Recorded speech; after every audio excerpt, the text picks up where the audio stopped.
I request Pawan Kalyan గారు, deputy CM Pawan Kalyan గారు, నేను మిమ్మల్ని కలవాలనుకుంటున్నానండి. మీకు ఈ విషయం ఎంతవరకు చేరవేశారో, ఎంతవరకు చేరిందో, మీకు కంప్లీట్ విషయం తెలుసో తెలీదో, మీకు అంత టైం ఉందో లేదో నాకు తెలీదు. బట్ ప్రాబ్లం అయితే నాదండి. ప్రాబ్లం జరిగింది మీ పార్టీ ఎమ్మెల్యే మీద. ప్లస్ నేను మీ డిపార్ట్మెంట్ అండి. మిమ్మల్ని కలిసే హక్కు నాకుంది ఖచ్చితంగా.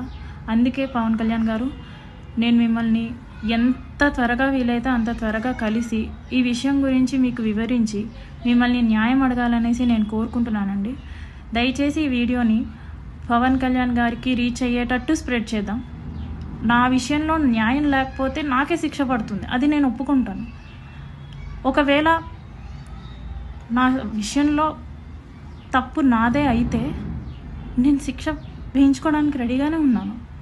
కానీ పక్క వాళ్ళ దగ్గర నుంచి ఈ నాగేంద్ర ఇలాంటి సోసో క్యాండిడేట్స్ ఉన్నారు కదా, వాళ్ళ నుంచి మాటలు పడాల్సిన అవసరం అయితే నాకు లేదు పవన్ కళ్యాణ్ గారు.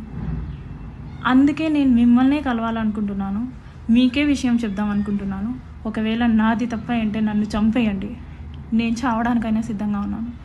కానీ నా తప్పు లేకుండా అండి నేను అస్సలు పోరాటాన్ని ఆపే పరిస్థితే లేదండి. నాకు జరిగిన అన్యాయానికి వేరే అమ్మాయి, ఏ అమ్మాయికి ఇలా జరగకూడదు. నా తప్పులు ఉంటే నన్ను శిక్షించండి, చంపేయండి.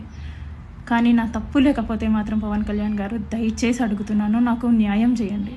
నేను మిమ్మల్ని కలవాలనుకుంటున్నాను, నాకు ఒక్క ఛాన్స్ ఇప్పించండి ప్లీజ్.